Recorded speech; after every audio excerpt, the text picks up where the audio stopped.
नमस्कार, KTV news में आपका स्वागत है। मैं हूं स्तुति और आइए एक नजर डालते हैं शहर की प्रमुख सुर्खियों पर। योगी आदित्यनाथ द्वारा दूसरी बार मुख्यमंत्री पद पर शपथ लेने पर काशी के लोक गायक ने गीतों के माध्यम से दी बधाई।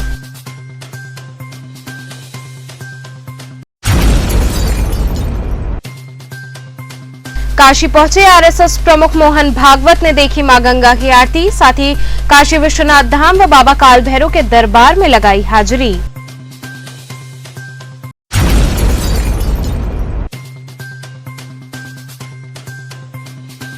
पेट्रोल डीजल के दामों को कम किए जाने की जनता ने रखी मांग।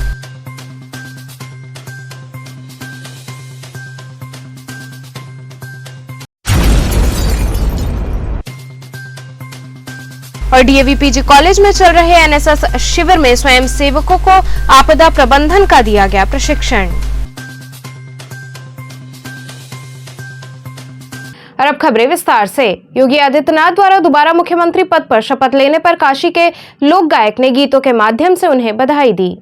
उत्तर प्रदेश में योगी आदित्यनाथ द्वारा दूसरी बार आज मुख्यमंत्री पद पर अटल बिहारी वाजपेयी कान्हा स्टेडियम में शपथ ली गई। वहीं इसको लेकर प्रधानमंत्री नरेंद्र मोदी के संसदीय क्षेत्र वाराणसी में समर्थकों द्वारा खुशियां मनाई जा रही हैं। वहीं लोक गायक गीतों के माध्यम से बधाई देने का काम कर रहे हैं। अस्सी घाट पर लोक गायक राजन तिवारी द्वारा बधाई गीत गाए गए। का दीप है जलाई, यूपी के जनता खुशियों का दीप है जलाई। बधाई हो बधाई हो बधाई हो बधाई, बधाई हो बधाई हो बधाई हो बधाई, बधाई हो बधाई।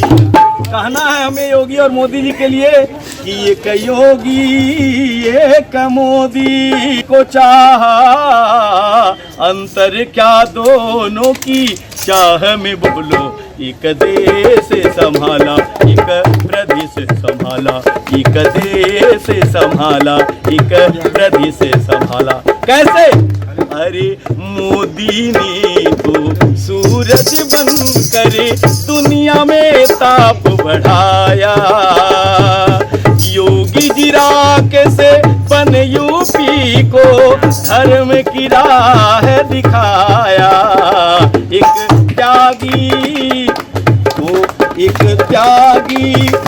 सन्यासी, अरे सजा यूपी है दुल्हन सा, सजा यूपी है दुल्हन सा। योगी सरकार आई है, सजा यूपी है दुल्हन सा।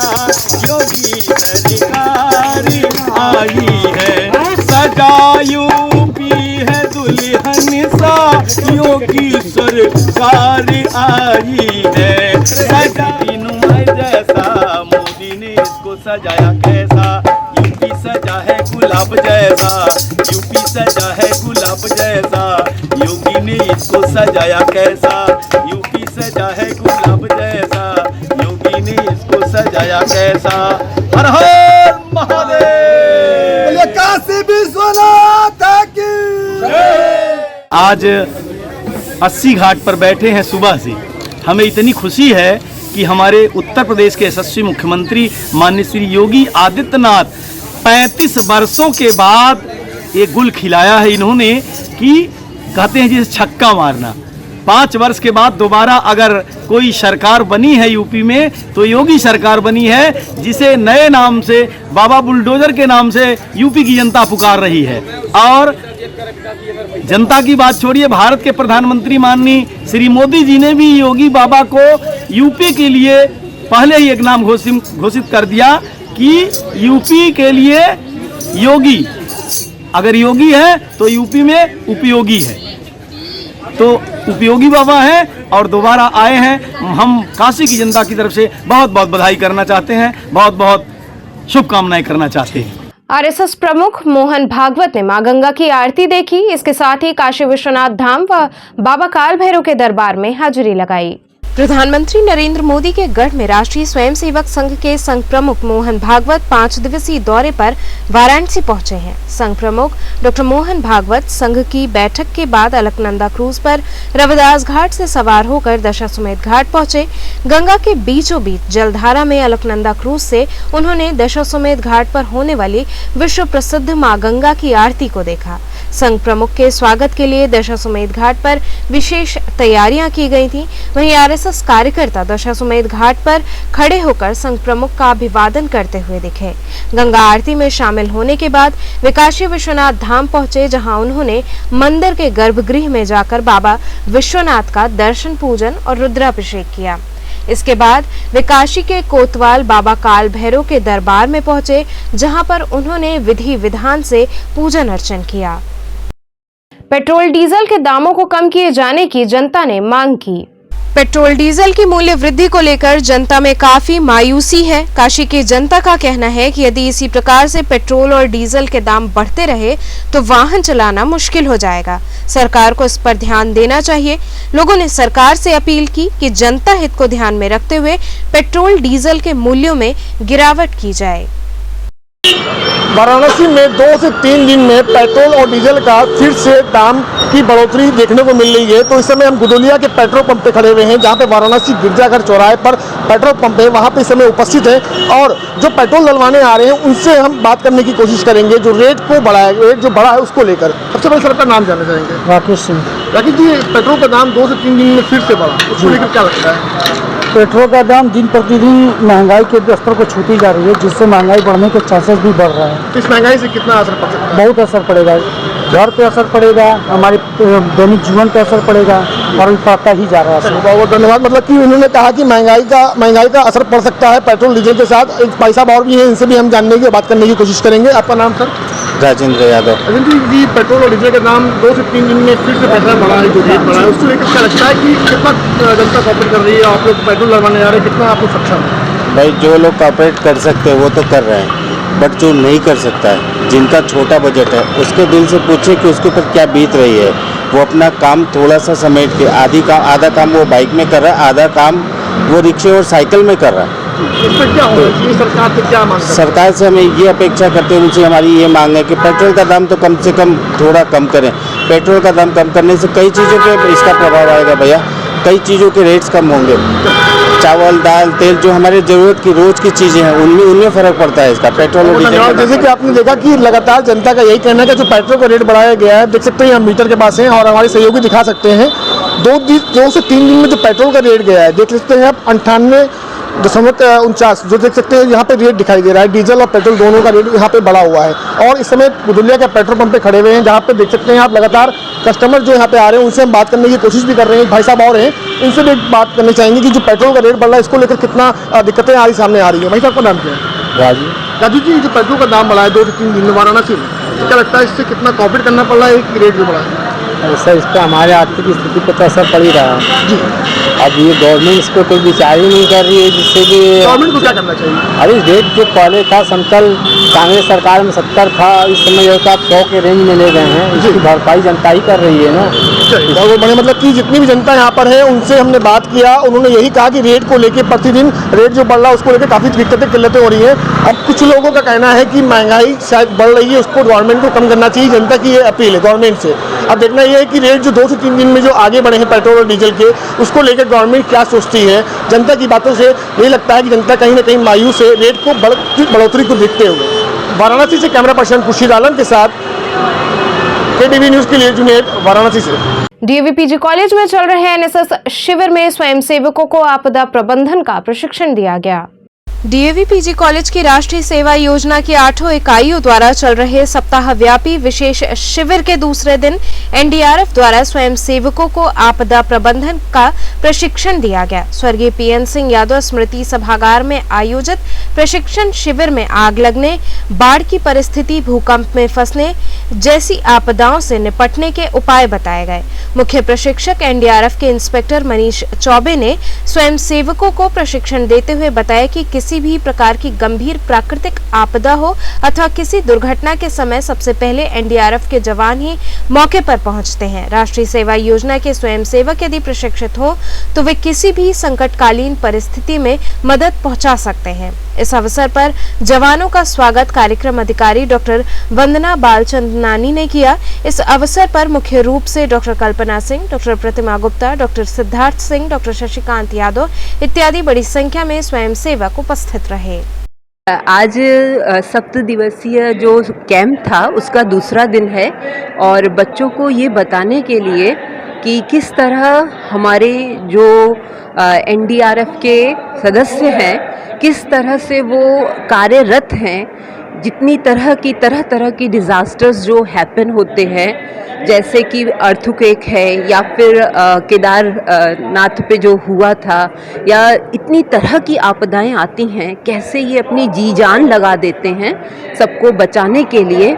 तो सच में आज इनसे मिलकर और इनके कार्यों को जानकर, चाहे वो हमारे बच्चे हों या हम 8 यूनिट के जो पीओज हैं, हम सब बहुत कुछ सीखे और हम लोग दिल से इनका नमन करते हैं, हैट्स ऑफ करते हैं कि कितना पीछे से कार्य होता है। इन्होंने न केवल जो आज पता चला जिस तरह से इन्होंने बताया कि ये न केवल जिंदगियों को बचाते हैं पर हमारे भारतीय संस्कार में जो आखिरी संस्कार है वो भी इन्होंने बड़े खूबी से निभाया। एक जो मृतक शरीर था उनका दाह संस्कार किया, फिर उनकी जो अस्थियां थी उनका विसर्जन किया और कई बार जान बचाते बचाते इनकी जानें चली गई। तो सच में हम लोग बात करते हैं कि सेवा की हम सिखाना चाहते हैं एनएसएस के माध्यम से बच्चों को, पर इनके कार्यों को देखकर बहुत ही सारे बच्चे इंस्पायर हुए और सबके जैसे दिल में एक ये जज्बा जागृत हुआ कि इनको हमको भी ज्वाइन करना चाहिए और हमें भी ऐसे ही अपने देश की अपने समाज। अभी जैसा कि मैडम ने बताया कि हम लोग का जो ये 7 दिवसीय विशेष शिविर चल रहा है उसके अंतर्गत आज दूसरा दिन है और जैसा कि आपने अभी देखा कि जो एनडीआरएफ की जो टीम आई है वो उसका मूल मंत्र है आपदा सेवा सदैव। तो क्योंकि हमारे बच्चे लगभग 400 के लगभग हैं, हर यूनिट से 50 बच्चे हैं, तो अब ये उन लोग को इस प्रोग्राम के माध्यम से मैं एज अ मेंटर मैं ये चाहती थी कि इन बच्चों को ये मौका मिले कि वो ये देख पाएँ, लाइव डिमॉन्स्ट्रेशन देख पाएँ कि ये कैसे संभव करते हैं इतनी कठिन परिस्थितियों में। क्योंकि जब डिज़ास्टर आता है और जब आपदाएं आती हैं तो उस समय सबसे पहले ये लोग पहुंचते हैं और त्वरित सेवा देने का कार्य जो करते हैं वो रिमार्केबल है।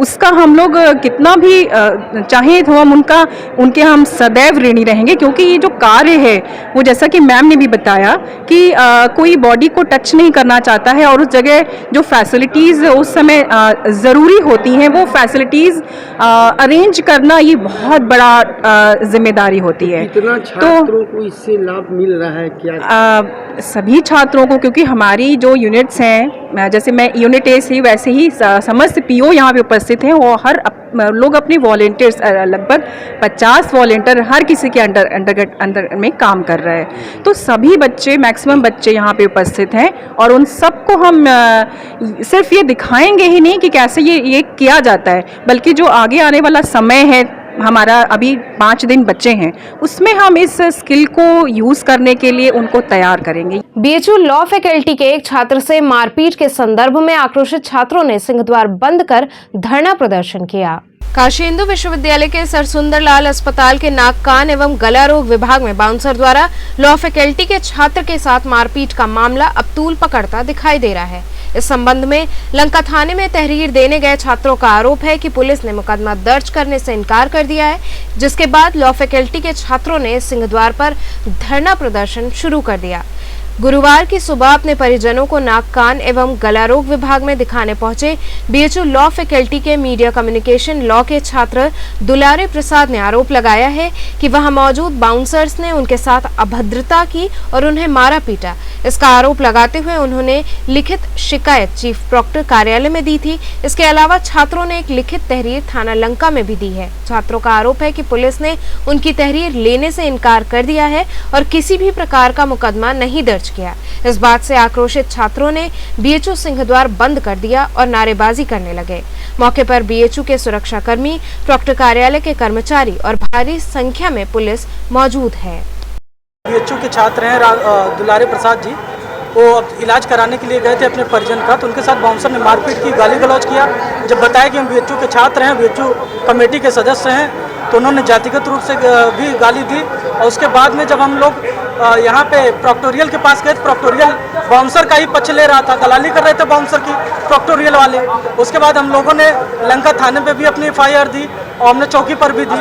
अभी लगातार कोशिश कर रहे थे कि एफआईआर दर्ज हो, बार बार विनती कर रहे थे, लेकिन अभी तक एफआईआर दर्ज नहीं हुई है। हमारी सीधी सी मांग है एफआईआर दर्ज हो, जो आरोपी है उसके ऊपर कार्रवाई हो। जो बीच बिचौलिया करने का प्रयास किया जा रहा है, समझौता कराने का या एक तरीके से दबाव बनाने का, फर्जी एफआईआर कराने का, अगर किसी को शक है तो वहाँ का वीडियो निकलवा के देख ले बीएचयू का। अगर बीएचयू प्रशासन इतना पाक साफ है तो वीडियो देखे कौन किसको मारा है, कौन किसके साथ किया है, तो स्पष्ट हो जाए। मांग सीधी सी स्पष्ट है, जो बाउंसर प्रक्रिया बंद हो।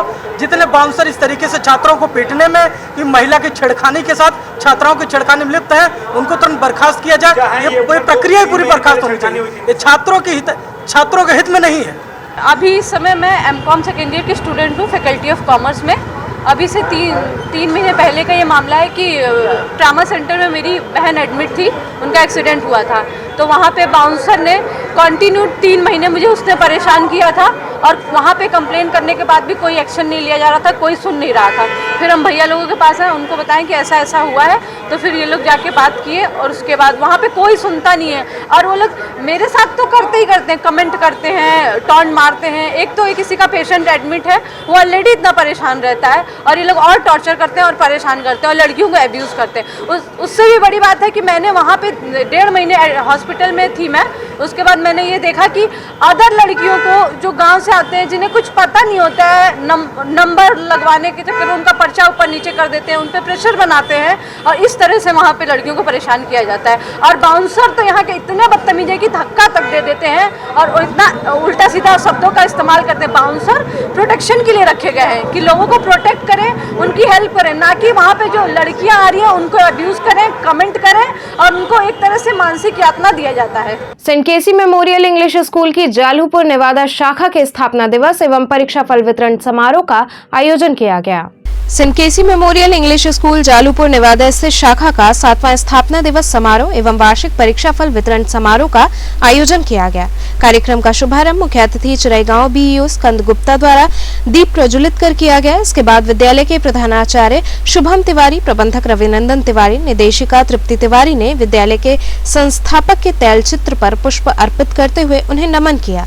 इसके बाद मुख्य अतिथि को पुष्प गुच्छ व अंगवस्त्रम प्रदान कर उनका स्वागत किया गया। वहीं इस अवसर पर आयोजित सांस्कृतिक कार्यक्रमों में बच्चों ने बढ़ चढ़कर भाग लिया और एक से बढ़कर एक नृत्य, संगीत इत्यादि कार्यक्रम प्रस्तुत किए। इसके बाद सत्र 2021-22 के परीक्षा फल वितरण का आयोजन हुआ, जिसमें विद्यालय के उत्कृष्ट स्थान प्राप्त करने वाले विद्यार्थियों को पुरस्कृत किया गया। समारोह को संबोधित करते हुए विद्यालय के प्रबंधक ने सभी बच्चों को निरंतर आगे बढ़ते रहने की प्रेरणा दी। कार्यक्रम के दौरान विद्यालय के समस्त शिक्षकगण व छात्र छात्राएं उपस्थित रहे।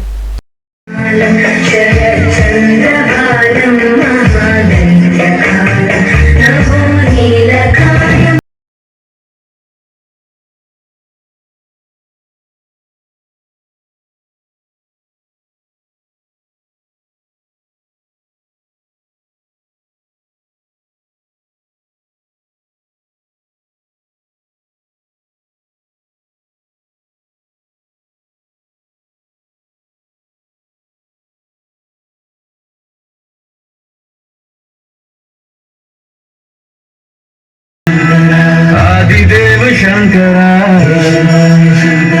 तेरे जाप के बिना चले ये एहसास किस तरह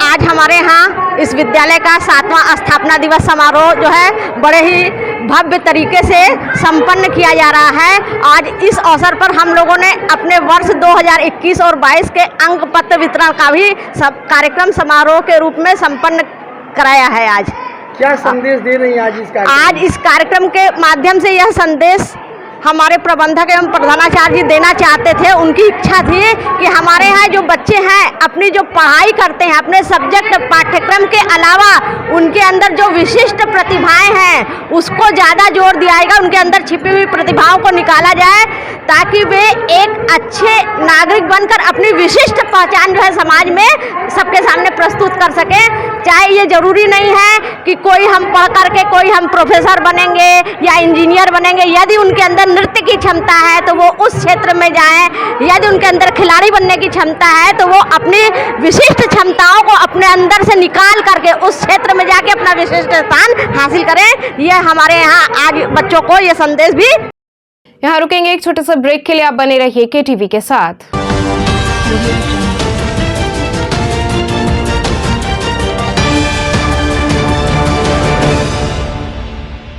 खबरों से जुड़े रहने के लिए हमारे चैनल KTV वाराणसी को सब्सक्राइब करें और लेटेस्ट अपडेट्स के लिए बेल आइकन को प्रेस करें।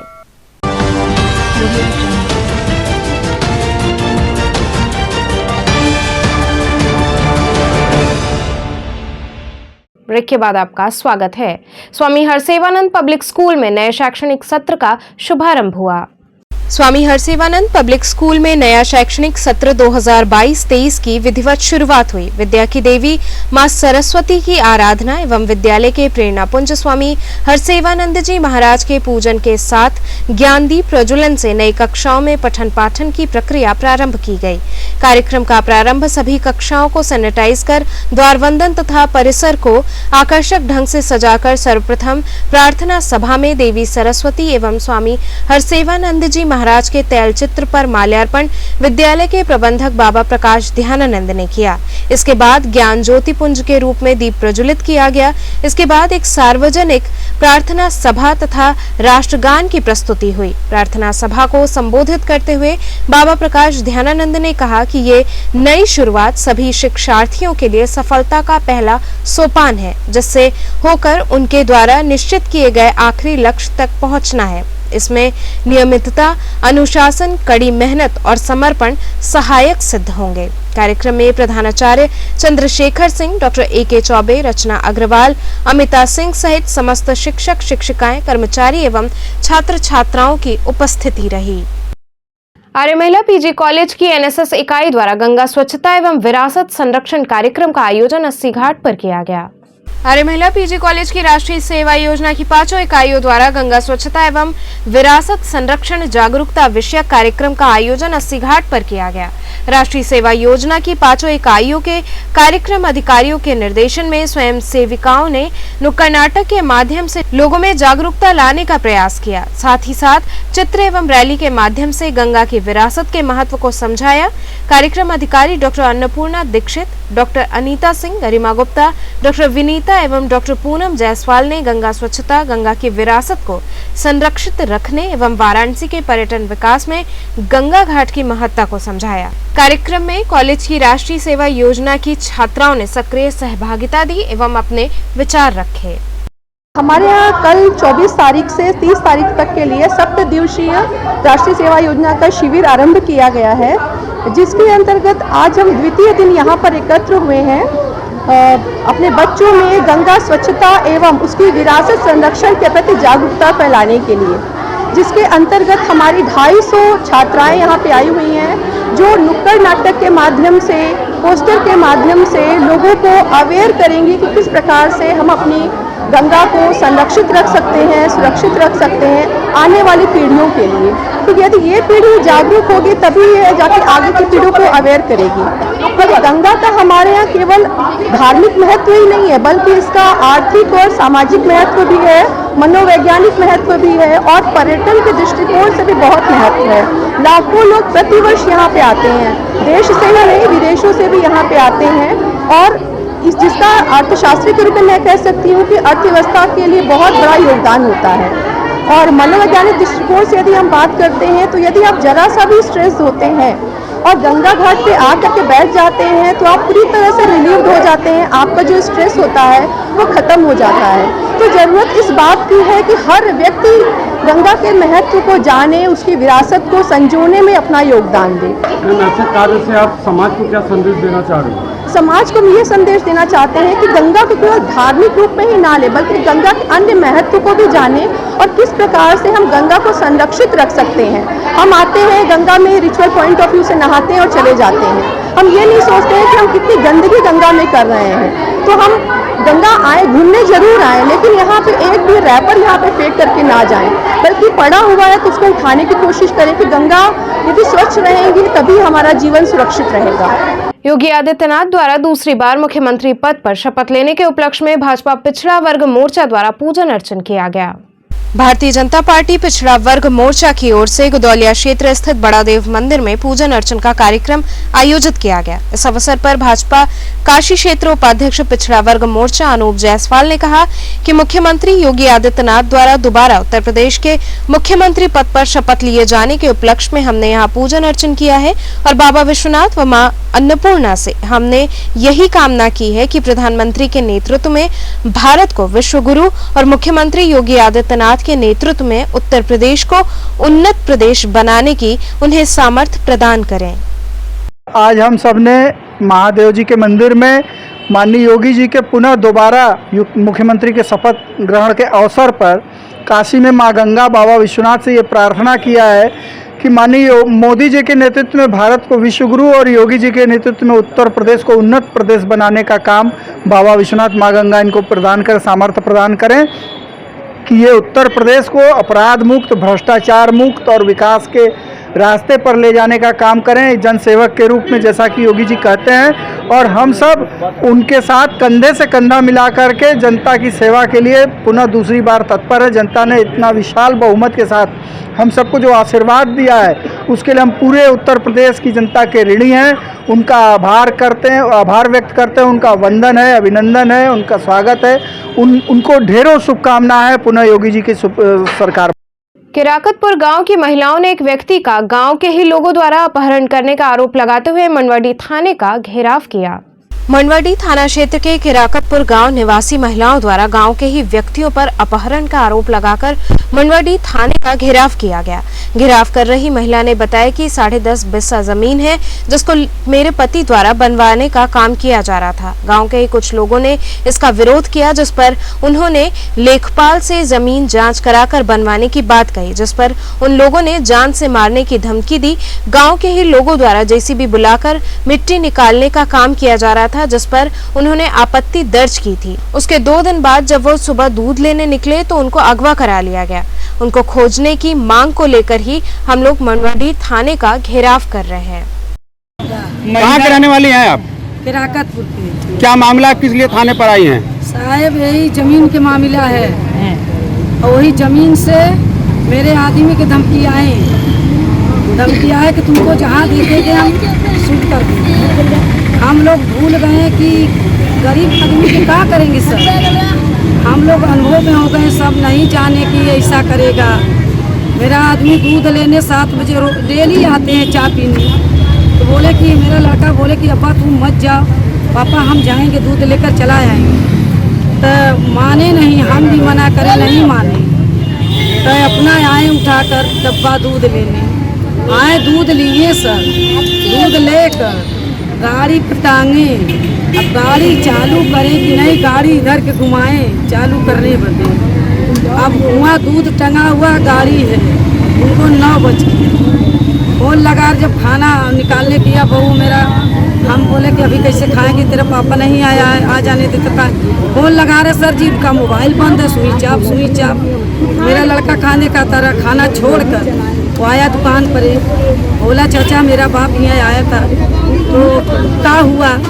कहा बेटा यही गाड़ी खड़ा है, दूध का डब्बा भी खड़ा है, तुम्हारा पापा उस पार गए और दवा कुछ मालूम लिए, वही ट्रेन से बेटा पता नहीं गाड़ी पर बैठे कि कैसे गायब हो गए, हम नहीं। तो पुलिस में आपने रिपोर्ट दर्ज कराई इसकी? हाँ, रिपोर्ट दर्ज कराए सर, रिपोर्ट दर्ज कराए, 100 नंबर भी 112 बुलाए, वो सब आए, कमरा खोल के देखे कि हॉस्पिटल वाला दिखाएं, सब दिखाएं, उसमें इस पार से उस पार वो कर रहे हैं मेरा आदमी, और कुछ भी नहीं कर रहे हैं। कौन दौड़ाया रहा, कौन क्या कर रहा, कैसे पकड़ ली गए, वो सब नहीं दिखा रहा। और सर हम लोग थाने पर, मेरा बेटा आया, रिपोर्ट दिया, दरखास्त नहीं दी, सूबे में एप्लीकेशन सब लिखे, वही हम लोग आए धरना देवे बदे, हम लोग के मना कर दिए, ये सो दरोगा, हम लोग कार्रवाई कर रहे हैं, हम लोग खोज रहे हैं, आप लोग बैठे रहो, जब हम लोग नहीं कार्रवाई करेंगे तब आप लोग जो मर्जी करें। किसके ऊपर आपको संदेह है? संदेह वही ठाकुर। कौन कौन है वो है सोनू सिंह, सोनू सिंह है, अनंत सिंह है, और राहुल सिंह है, और तारा सिंह है, अजय। ये आपके गांव के ही है? गांव के। वही मेरा जमीन रोका और वही मेरे द्वारे धमकी आया, दरोगा के सामने भी दिया, गोली का धमकी ही दिया, के बाद की कहेंगे। महमूरगंज रानीपुर क्षेत्र में जल निगम द्वारा की गई खुदाई के चलते एक व्यक्ति गिरकर चोटिल हो गया। महमूरगंज के रानीपुर क्षेत्र में नगर निगम द्वारा चौका बिछाया गया था, उसको उखाड़कर जल निगम द्वारा सकरी गलियों में पाइपलाइन बिछाई जा रही थी। वहां के लोगों का आरोप है कि 6 महीने से गड्ढा खोदकर उसी तरह छोड़ दिया गया है और आए दिन दुर्घटनाएं हो रही हैं। वहीं बीती रात मुकेश गुप्ता नामक व्यक्ति गड्ढे में गिर गए, जिससे वे बुरी तरह चोटिल हो गए। उनका इलाज एक निजी अस्पताल में चल रहा है। क्षेत्रीय लोगों का कहना है कि यदि इसकी जल्द से जल्द मरम्मत नहीं हुई तो हम सड़कों पर उतरकर धरना प्रदर्शन करने हेतु बाध्य होंगे। क्या समस्या है, किस समस्या के लेकर आप लोग गली में धरने प्रदर्शन कर रहे हैं? ये आज को साल भर हो गया, गली कोड़वा कर रख दिए और गाड़ी घोड़ा रोज गिरता पड़ता, उबड़ खाबड़ रास्ता हो गया। और ये जो विधायक हैं उन्होंने कभी इसको ध्यान ही नहीं दिए। वोट लेना हो तो चले आते हैं लोग और ये कोई चीज़ का ध्यान नहीं देते हैं। और इतना इसमें उबड़ खाबड़ हम लोग अपने हाथ से बैठाते हैं पत्थर वत्थर और कोई चीज़ का उनको लोग ध्यान नहीं है। आज साल भर हो गया, गली कोड़वा कर रख दिए और कोई ठिकाना ही नहीं है। आपके यहाँ के प्रतिनिधि कहते हैं हमारी गली सब स्वस्थ है, सभी सब लोग फिट है, तो क्या है इसमें?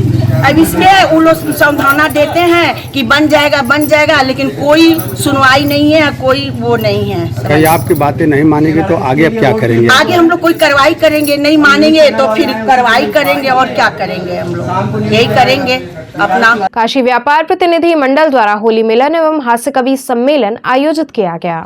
काशी व्यापार प्रतिनिधि मंडल द्वारा लक्सा रोड स्थित मारवाड़ी युवक संघ में होली मिलन एवं हास्य कवि सम्मेलन का आयोजन किया गया। कार्यक्रम में जहां एक ओर अबीर गुलाल एवं गुलाब की पंखुड़ियों की वर्षा होती रही, तो वहीं दूसरी ओर कवियों ने हास्य व्यंग की रचना रूपी पिचकारियों से सभी को सराबोर कर दिया।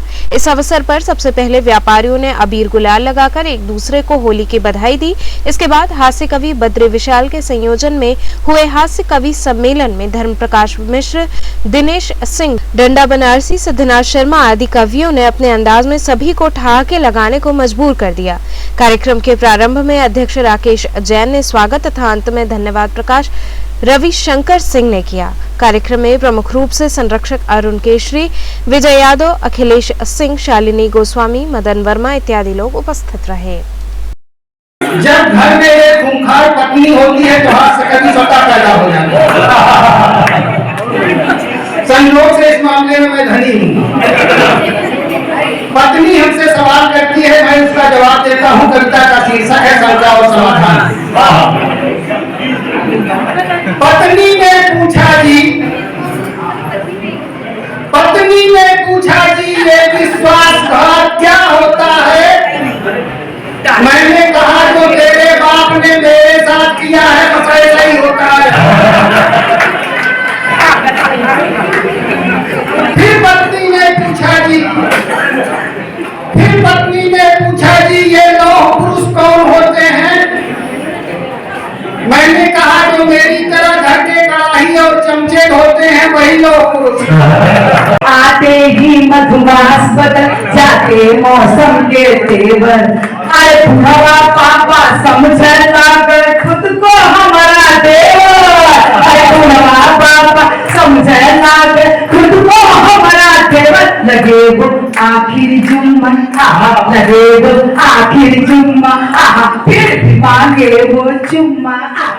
रामनगर थाने का डीआईजी ने औचक निरीक्षण किया।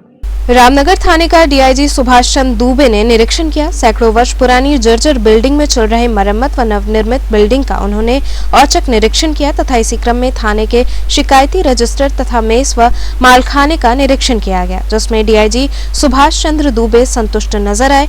निरीक्षण के दौरान रामनगर थाने के inspector Ashwini Pandey, sub inspector Vijay Yadav, चौकी इंचार्ज दयाशंकर, बीटी चौकी इंचार्ज श्री प्रकाश सिंह के साथ थाने के समस्त पुलिस के जवान उपस्थित रहे। वार्षिक निरीक्षण एक रूटीन प्रक्रिया के तहत थाने का किया जाता है। इसी कड़ी में ये निरीक्षण किया गया।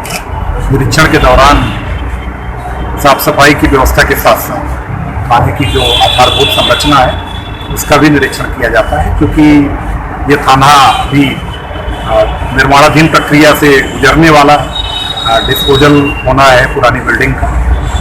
इसको लेकर के कुछ अभी जो तकनीकी बाधाएं हैं बहुत जल्दी पुलिस मुख्यालय के द्वारा दूर कराई जा रही हैं। साथ ही साथ अपराध एवं अपराधियों के विरुद्ध कार्रवाई की भी समीक्षा की गई है। कार्रवाई संतोषजनक है। साफ सफाई की व्यवस्था को और अपडेट रखने की आवश्यकता है। थाने पर आने वाले फरियादियों के साथ और महिला हेल्प डेस्क पर आने वाले महिलाओं के साथ बहुत अच्छे से शिष्टता के साथ साथ उनकी समस्या को पूरी संजीदगी से निवारित करने के मेरे द्वारा निर्देश है। तो चलते चलते पुनः एक नजर डालते हैं शहर की प्रमुख सुर्खियों पर। योगी आदित्यनाथ द्वारा दूसरी बार मुख्यमंत्री पद पर शपथ लेने पर काशी के लोक गायक ने गीतों के माध्यम से दी बधाई।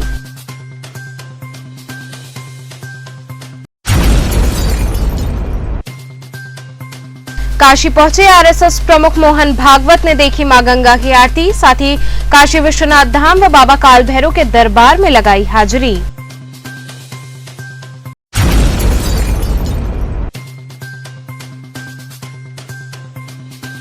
पेट्रोल डीजल के दामों को कम किए जाने की जनता ने रखी मांग।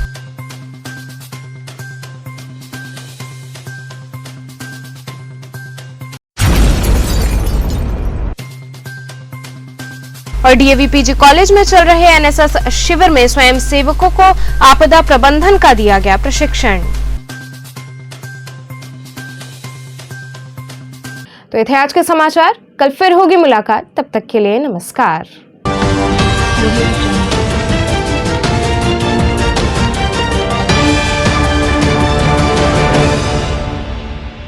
खबरों से जुड़े रहने के लिए हमारे चैनल KTV वाराणसी को सब्सक्राइब करें और लेटेस्ट अपडेट्स के लिए बेल आइकन को प्रेस करें।